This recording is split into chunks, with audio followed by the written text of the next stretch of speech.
Hello guys and welcome to Oddspedia Serie A Matchday 24. I have a happy person at the other side. Dani, Inter won the Derby d'Italia. They have now 4 points of advantage with Juventus, and we've been saying the whole season that the Nerazzurri are the best team in Italy, and now we can see it also in the table. And they show it. It was 1-0, but it could have been 3 or 4-0 if Szczesny hadn't made a couple of big saves and Inter missed a couple of good chances in the second half. Basically, Inter showed they had got the best team and they are much stronger than Juventus. So they won the game in midfield with a majestic performance from Çalhanoğlu, Mkhitaryan. Really, there is no comparison at the moment.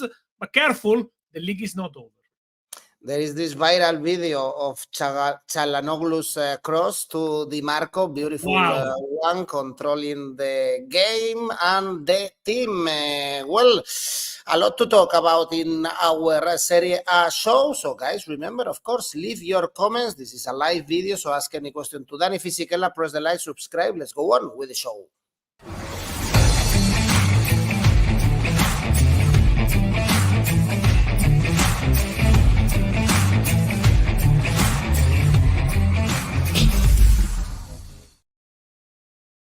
We have a great Roma-Inter, for instance, to analyze, or also Milan-Napoli. So plenty of good games. If you want to bet in any of these games, of course, you can take advantage of this exclusive offer thanks to 1xBet and Oddspedia. Get 130% promo code in the description and also the link. Dani, we start with an unsexy Salernitana Empoli on Friday. Salernitana bottom of the table again. Another they drew actually. Salernitana goalless draw. Yeah, I'm used to say always that they lose 2-1. This time they drew with Torino, but still 5 points away from salvation. Empoli, another goalless draw with Verona after the surprising draw with Juventus. The bookies place Salernitana as favorites, and this surprises me.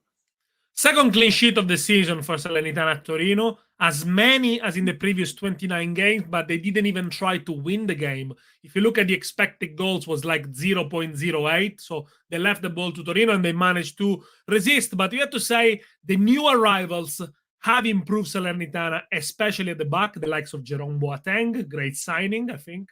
Pellegrino, young centre-back signed from Milan, Zanoli from Napoli. That's really what they needed to strengthen. And that's really what they're trying to do now, try to be a little bit more compact. As I said, only 2 clean sheets in the league is not enough to get yourself saved. But at home, Salernitana are much more pugnacious, are much more fighting. They scored in the last 6 games, should have deserved at least a draw against Roma, drew against Milan, beat Lazio recently. So Empoli need to be careful. Also, Boulaye Dia is now returned from the African Cup of Nations. Last season he scored 14 goals. This season is nowhere near those numbers, but having him back again, maybe it could help Salernitana, but obviously it's a very, very difficult job. Look, I think one of these 2 teams are going to go in Serie B. They're going to go down, probably both. But who sits on the Empoli bench? Davide Nicola, the man who managed to save Salernitana 2 seasons ago, making a miracle. And now the miracle worker is working again. Since he went to Empoli, 5 points, 2 clean sheets, a draw with Juventus. So everything has improved, but it's not only the defensive number they've improved, also the attacking numbers. In the last 3 games, Empoli have averaged 4 shots on target each game. Remember, this is the worst attack of Serie A. And actually, this is a match between the 2 of the worst attacks. 15 goals scored for Empoli, 19 for Salernitana. Normally, when there are so bad attacks, so teams that struggle so much, it's very, very unlikely the game is going to be an over 2.5 goals. I think Salernitana might have the edge in a very nervy game, probably a 1-0. I'm going to go for a both team to score, no, which pays 2. I can't see them really both in the score sheet. Yeah, I don't think this is going to be a thriller. My YouTube channel saying best football tips that I've come across. Well, to tell the truth, Danny was correct in his safe bet and in his ACCA last week, a very good week, the past one. So we are trying to do the same in this one. Danny, Cagliari Lazio is the next game. Cagliari played on Monday and they were thrashed with no option against Roma. We saw Ranieri at the Olimpico shaking hands and a hug with De Rossi, but they are in trouble as well. They are in relegation spot, so they have to grab something from Lazio. And Lazio, Danny, they are in a bad run before hosting Bayern Munich in the Champions League. Out of the European spots, lost to Atalanta with nothing to do in that game in Bergamo. And before that, drew with Napoli. It looks like the Super Cup was not positive for them and they disconnect. They unplugged the cable.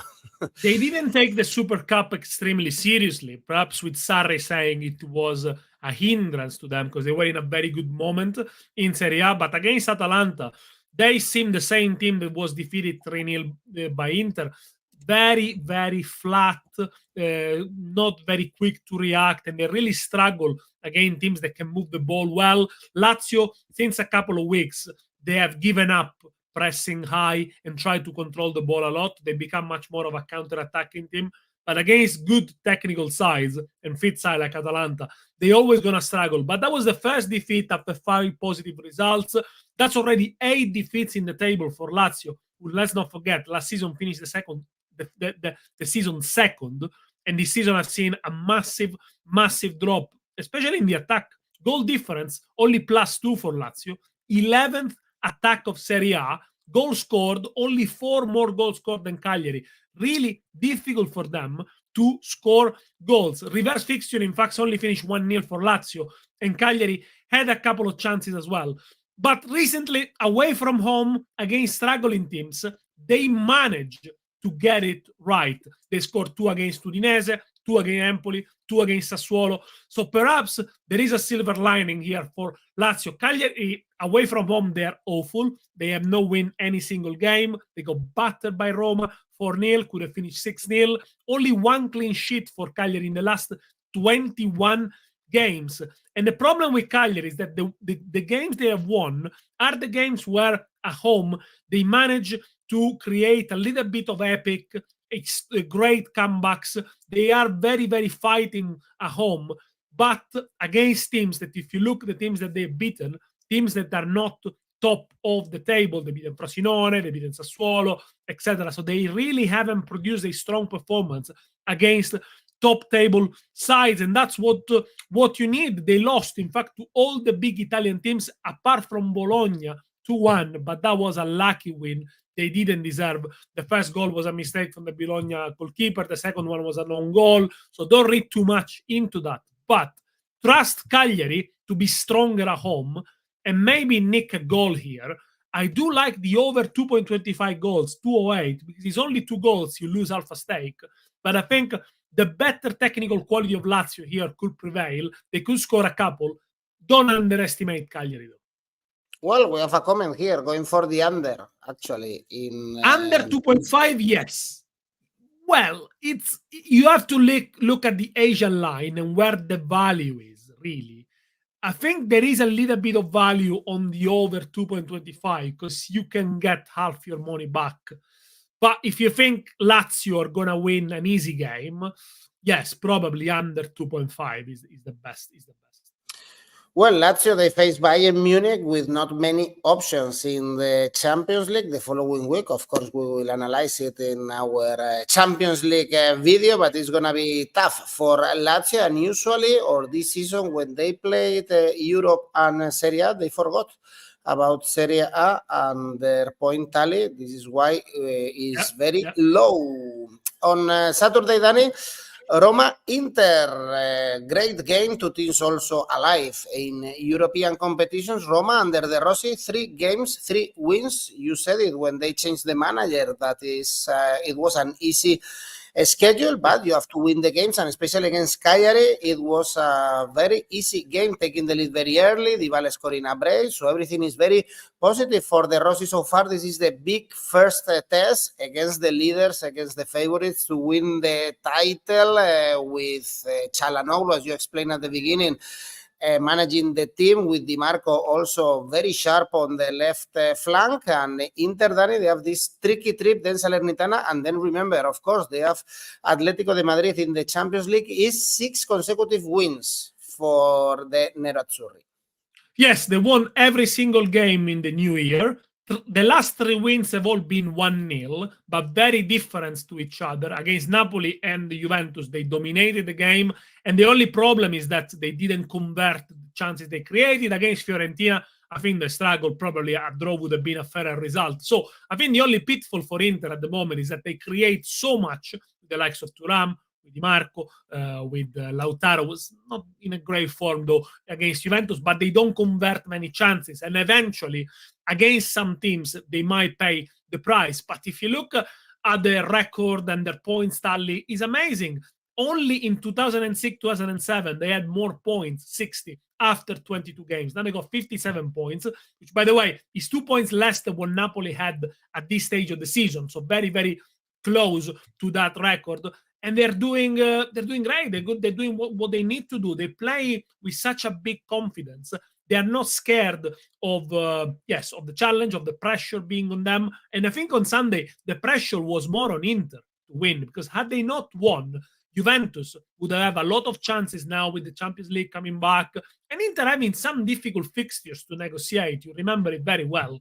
To get back on the top of the league, considering Inter still got a game in hand. But now that should put Inter at ease a little bit more. Let's not forget, Sommer, 0 saves made against Juventus. Inter have conceded only 10 goals, 13 clean sheet.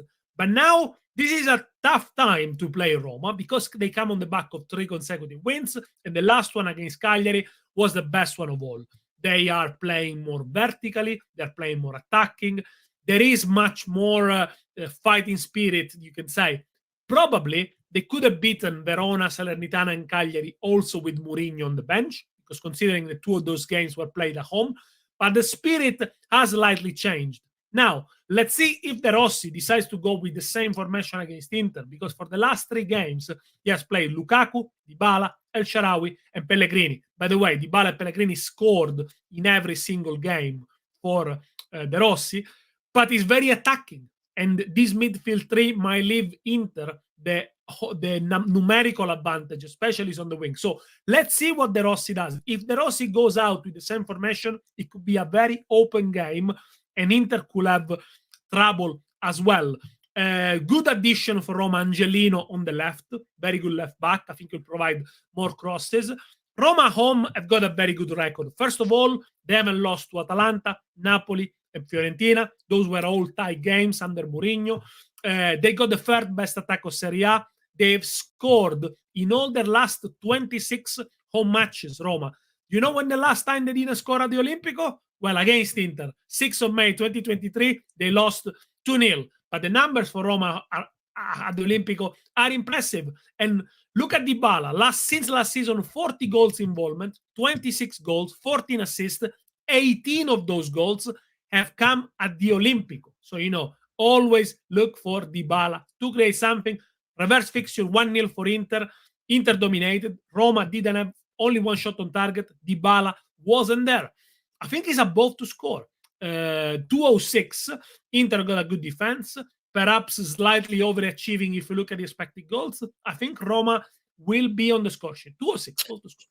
Well, John and Suk are going also for both teams to score. DJ Nick for over 2.5 goals. So perhaps we see a good show, a good football match at the Olimpico. Roma in the last years, they've been very disappointing against top teams and too cautious even this season, as you've mentioned, in the big teams against Inter, against Juve, against Lazio. Let's see what is the approach with the new manager. They are now in the 5th spot, only 1 point away from Atalanta with 1 game in hand. So plenty of options for Roma, playing Feyenoord in the Europa League playoff on Thursday, the following week. Remember that. And on Saturday, Dani, another game, Sassuolo Torino. This one is important for the relegation. Sassuolo only 1 point away from the danger zone, and they are not reacting. They took the lead against Bologna, but they ended up losing 4-2. 7 defeats in the last 9 games. Awful. Yes, I mean, Sassuolo, they didn't play bad against Bologna. They took the lead twice. And it was difficult because it was the third consecutive away game for Sassuolo. So the calendar was a little bit unfair on them. But the problem is that they are incapable of defending deep. Like if they have to defend the lead in the last 20 minutes, they just can't do it. They cannot even manage the game. They were without Berardi, and without Berardi this season, they've already lost 6 games. They're going to be without Berardi for this one as well. Now they got the second worst defense, 41 goals conceded, only 1 point above the drop. This is a team that has beaten Juventus, Inter, and Fiorentina. But at the back, they are so woeful. They kept only 1 clean sheet this season in a game where Fiorentina missed a penalty. So potentially 0 clean sheet. It was a miracle from Consigli. And yeah, they do score goals. At home, they score in the last 5 home games, but they can't keep the door shut. When it comes to Torino, it's the opposite. They are very good defensively. They achieved the 11th clean sheet of the season. They got the third best defense of the league, 19 goals conceded, but they lack the cutting edge. They are unbeaten in 4, only lost 1 of the last 9, but they are 10th in the table because they draw games. They can't really unlock tight defenses. Against Salernitana, maybe they would deserve 1 goal, but they do lack they are so intermittent. And the manager this week, Juric, has said, if we don't qualify for Europe next year, I'm leaving at the end of June. But these are very strong words because Torino have finished 10th in the last 2 seasons in a row, and they need to finish at least 7. But if you look at who they got in front of them, Inter, Milan, Juventus, well, already 3 places taken. And then for 4 places, you got Atalanta, Roma, Lazio, Bologna, Fiorentina. It's not easy. It's not easy, really, to finish in the top 7. Yes, they've strengthened the team, but have they strengthened the team enough? They only scored 2 goals against Cagliari in the last 4 away games. They are third from bottom for goals. They need to try and attack a little bit more, really. This is not going to be a 1-0, by the way. I think it's going to be a both team to score, 186, despite the absence of Berardi. Sassuolo at home normally tend to score. Yes, somebody suggests it's a draw, potentially a 1-1 draw, 186, both team to score. A draw could be a very good option for this game. Let's jump to the games we have on Sunday. Fiorentina, Frosinone. Fiorentina let the victory slip from the toes of their fingers against Lecce. They took the lead 1-2 in a very lucky goal, by the way, but they conceded 2 late goals, ended up losing. No wins in the last 6 games in all competitions now for Fiorentina, and dropping now spots on the table. Danny, they are in position 9 right now, yeah. So let's see if they can finally bounce back against Frosinone. No wins in 2024. Yes, they lost also the game against Napoli in the Supercoppa. And you wonder, are they going backwards? Well, to lose a game like the one they did at Lecce is criminal because the second goal was a gift from the Lecce goalkeeper. And again, struggle to defend, to control the game, had the heroics, putting the body on the line. They knew Lecce was going to come out strongly. They are a bit of a master of comebacks at home. Still couldn't find an answer. And I think, the fact that they haven't had Nico Gonzalez from the start for the last 2 games is a problem. They changed the system, going from a 4-3-3 with 2 strikers playing one off each other. But I don't think Beltran and Zola are really working together. They signed Belotti in the last day of the transfer market. But is he the answer? We'll see, because, the scoring numbers have not been really, really good for Fiorentina lately, and for Belotti as well last season and this season with Roma. They failed to score at home in 2 of the last 3, Fiorentina. So it's a bit unusual for them, really. Last season, they got us used to scoring many more goals. And now they face Frosinone, who, by the way, scored the same amount of goals of Fiorentina, 31. They got the 7th best attack. They're a newly promoted side, let's not forget. 5th for corners taken. 2nd for woodwork hit, 12, behind Genoa, and Fiorentina is third with 11. So the numbers of Frosinone tell you they attack a lot, they give it a go, they are a little bit unlucky as well.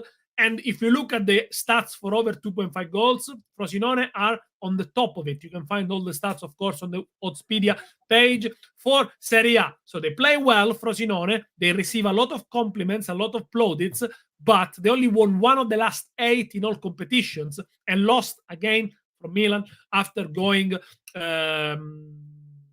in after going ahead. 78% of Frosinone games have been both teams to score. Over a third of each team's game have been over 3.5 goals. So you could expect goals. Reverse fixture finish 1-1, both to score. I like it. That pays around 173.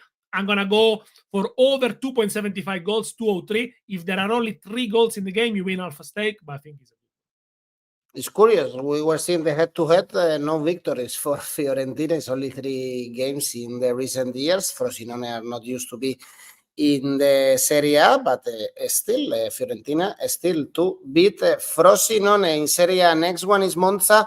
Verona. Monza mid-table, drew with Udinese, beat Sassuolo in low-scoring games. Usually they do the job against teams in the bottom part of the standings, and Verona, they are there because they are in relegation after losing 2-1 with Napoli, Dani, in the last minutes. Again, a team from the bottom part of the standings, really close to get points from the Maradona. Yes, they're very unlucky. They keep losing 2-1, Verona. But it is a team that has changed 12, 13 players in January. Very, very difficult to find a balance there. They're almost heroic, because they keep going regardless. And I think they bought some decent players, Widerski, Tavsan, but it needs time to gel. And obviously they changed the way they play without Juric. They're not going to play the long ball anyway. So they changed a bit the way they play. But yes, definitely unlucky. They've got the best defense of the bottom 8, Verona. So they don't concede many goals. And the last 5 games have all been both teams to score. So credit to them for still fighting very hard. Monza, on the other hand, disappointing against Udinese, but I think overall this season has been disappointing. No shots against Verona in the first half. 5 saves made by Di Gregorio, the Monza keeper, in the first half against Udinese. So they were under the cosh. Very, very drab game. They only scored 2 in the last 4. And the problem with Monza, and from now on, this is going to be a problem with a couple of teams, I think also Genoa, they're already saved. Because, with 29 points in Serie A at this stage, you are saved. You just need 3-4 more points. So what are actually they playing for is going to be difficult. So it's going to be very difficult to predict. 7 wins, 8 draws, 8 defeats for Monza. So it's a very even game. For me, Verona are not going to lose this one. I like the Asian handicap plus 0.25, 213. So if Verona draws, you get half a stake. If Verona wins, you get the full stake. Someone's asking on the chat, can you tell us who's winning the game? I don't have the crystal ball. That's why you can bet and you can choose so many options. Sometimes it's not easy to say this team is going to win the game, this team is not going to win the game. It's very difficult. So you got many options. I try to give you a hint, but sometimes I had to sit on the fence. And, if it was only 1x2, it would be a tremendously boring. Exactly, Danny. And this is why the bookies offer so many markets, so many options, and you give some ideas, some other tipsters even, or sometimes even go for goal scorers or some ideas, and then it's up to you, of course, to pick up or not. The tipster choice, Danny's choice. It's your choice. You have to listen to the analysis. I try to give you bit of snapshots for every single team. Make up your mind. Don't take my tips as a rule. As a Bible. But last week I won 6 units, so maybe you should. Well, tell me, Danny, what do you think about Bologna Lecce? Both teams come from a great comeback in the previous weekend. Bologna against Sassuolo, as you mentioned, 4-2. They are still in European spots and only 3 points away from Champions League spots. They were winless 4 games before that comeback against Sassuolo. And Lecce, with that incredible victory against Fiorentina, I guess the goalkeeper was very happy, Danny, because the mistake he made. Yeah, Falcone made a mistake. Yeah, Falcone didn't cover himself in glory in occasion of the goal from Beltran, but Lecce, they done it again. Another win on a comeback. Now they got plus 6 points on the relegation zone. first win after 6 games, Lecce. They were a little bit in a rough patch. If you look at the result, they only won 2 games in the last 16, but they've always been there. They've always fought. They are a team that normally doesn't get roll over. They do tend to nick a goal also away from home. They score in 5 of the last 8 occasions away from home. I think they're going to be saved. At the beginning of the season, I thought they were going to go down. I wasn't convinced by the change of style, going from Baroni to D'Aversa. Manager likes to playing more on the front foot. I don't think Lecce had the players to do that. But actually, they're doing well. But now this is going to be tough because Bologna, they're in a very good run. They are unbeaten in 10 games at home. That's the first time since 1989-1990. So the best home season ever. 36 points after 22 games. This is a club record. They also have a game in hand, which they're going to play next Wednesday against Fiorentina. So 3 home games. Win against Sassuolo, Lecce, Fiorentina. If they win them all, they are back probably in the 4th spot. But great comeback against Sassuolo. Didn't start the game particularly well. That was the first win of 2024. You probably have noticed Bologna started conceding more goals. No clean sheet in the last 5. That's because it's a team that likes to take some risks. They always play from the back. Sometimes they overplay. So it is possible that they get turned over. But, up front, they got quality. Zirkzee, Ferguson, Salemakers coming from the bench. Now they signed Castro from Velez. It could be an interesting backup for Zirkzee. I think good things are coming from Bologna. I like the over 2.25 goals. I'm sorry, I'm not going to give you a winner here, 206, but it could be a match with a few goals. Well, Bologna is the team that score fewer goals from the top 7 in the Serie A with 29 goals. In the upper part of the standings, only Lazio scored less with 25 goals, but Dani 6 goals at the Dallara in this Bologna-Lecce. Of course, we saw a lot of goals in the previous weekend from both teams. A very interesting one, the next game, Dani, Genoa, Atalanta, because we have Atalanta in the top 4. They are flying at the moment, but also they are very strong when they play at home. Be careful when they play away. They are winless in the last 4. The things that they played many games at home. Recently, they are super favorites, but going to Genoa is not easy this season. To Marassi, they are now unbeaten in the last 8 games. Yeah, it's not easy. You're right. And Genoa at home have got a good record. They are unbeaten in the last 7 at home. Took points of Inter, Juventus, Napoli, Roma. They beaten, lost to Milan in unlucky circumstances. Is a team that is gonna be hard to beat. And I think is a team that does best when they play at home. Definitely Genoa this season. Good crowd there. Let's not forget, it's a newly promoted side, but it's a historic club with a very strong support and very well drilled by Gilardino. 3-5-2 formation, dynamic.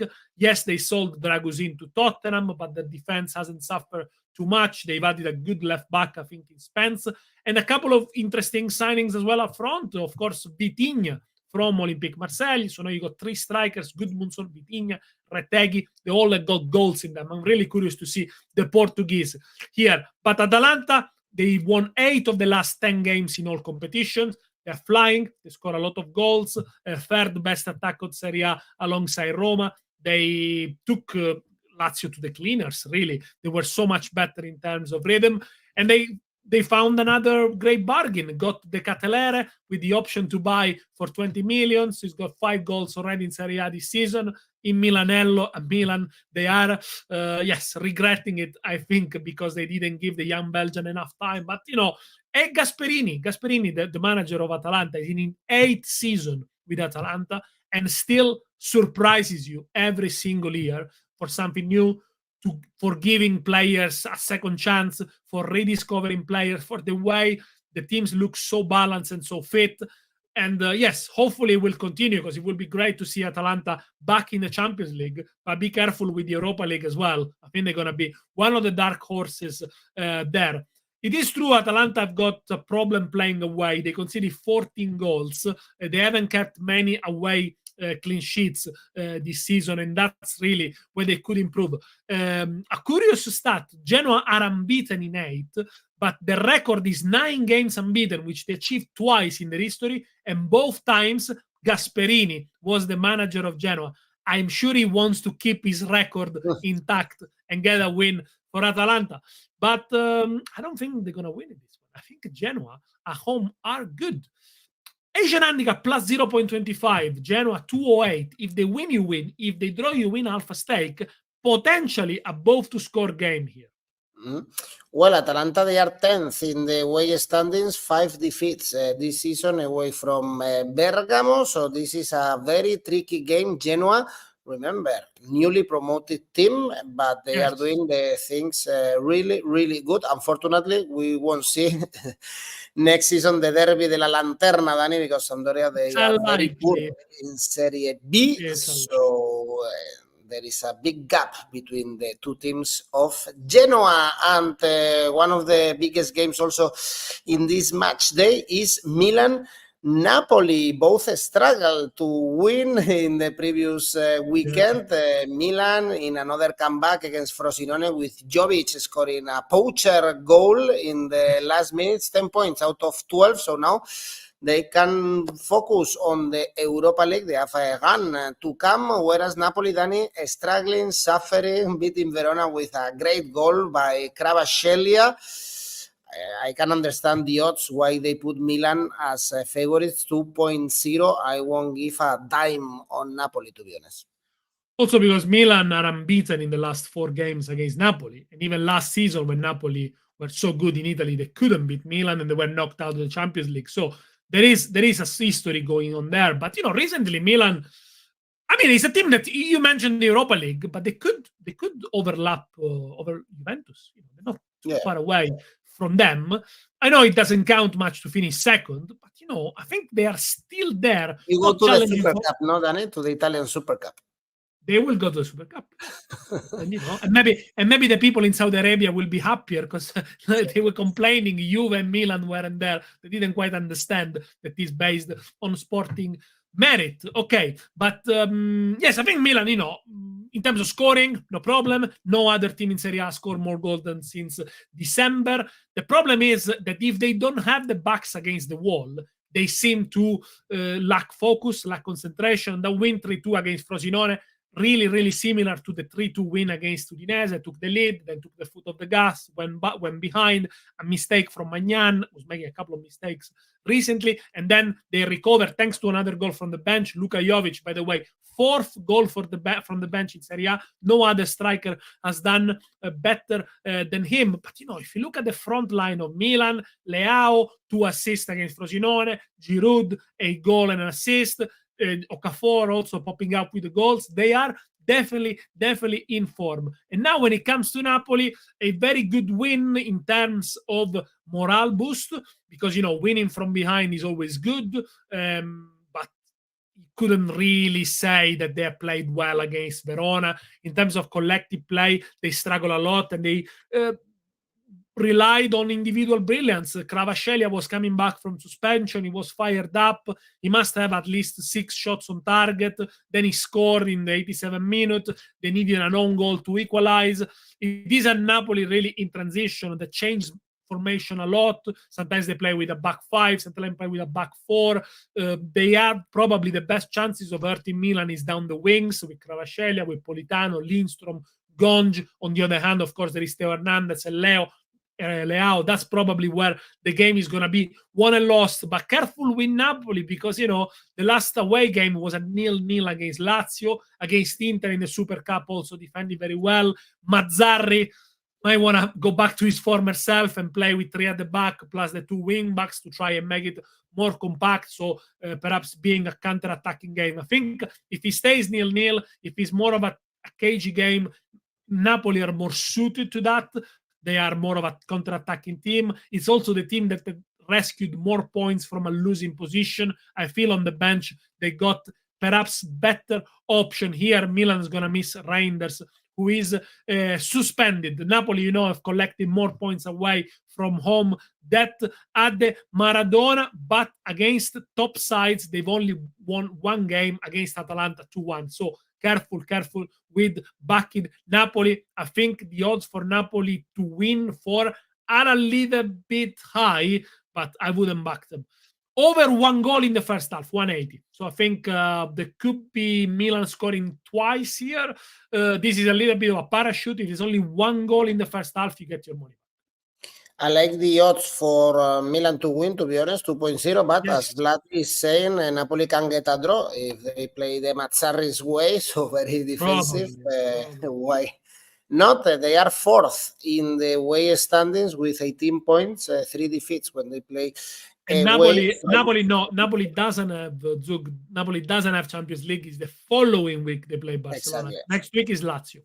Exactly. Milan play Rennes in the Europa League, but don't expect too many rotations for this game. Perhaps the next one. Napoli, they still have to wait a couple of weeks to face Barcelona. Let's see if they stand a chance against Xavi's Barcelona. And for Monday, Danny, Juve, Udinese, we mentioned how Juve lost with Inter. Szczesny was the best player. He made a couple of saves very well, but even they dropped points against Empoli, so it's time also to bounce back, and who knows if putting more pressure to Inter when Inter plays in the Champions League. But Udinese is the king of draws. Is 13 draws already this season, so be careful if Udinese is able also to grab a point from the Juventus Stadium. Disappointing from you on Sunday. I think they lack the courage to go for it. After all, losing 1-0 or 2-0 or 3-0 doesn't really matter. So in the second half, I think they should have gone for it more. Allegri probably could have brought Chiesa in a bit earlier, trying something else. And instead, they just decided to leave the ball to Inter. But probably, that's their level. No shots on target at the San Siro. That is their level. That's the way they've been playing this year. They score a lot of goals from set pieces, from that ball situations, a lot of late goals. It was difficult to sustain it really against a top side. And some of the players like Vlahovic, they look very nervous as well at the San Siro. Probably the weight of the occasion played on their mind. But don't expect Juventus to give up. They're not going to give up the chase. Actually, I think from now on, they're going to play with a little bit more of freedom, because it's not really that they need to win the league or they got something to chase. They just have to hope. They have to hope Inter drop points, but I think they're gonna be a little bit more relaxed. And remember, last season when Juventus were deducted 10 points, they didn't give up. They kept going and they finished the season on the table. They were third. So I think they will play with less tension, and I think they're going to get good results from now on. They won the last 5 at home.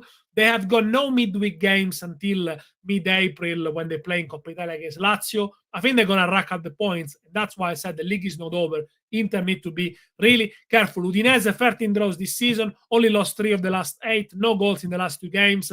I give them no chance. At Torino, I think Juventus are going to win 2 or 3-0. I'm going to like the Asian handicap minus 1.25 for Juve, 198. If they win only by 1 goal margin, you lose half a stake.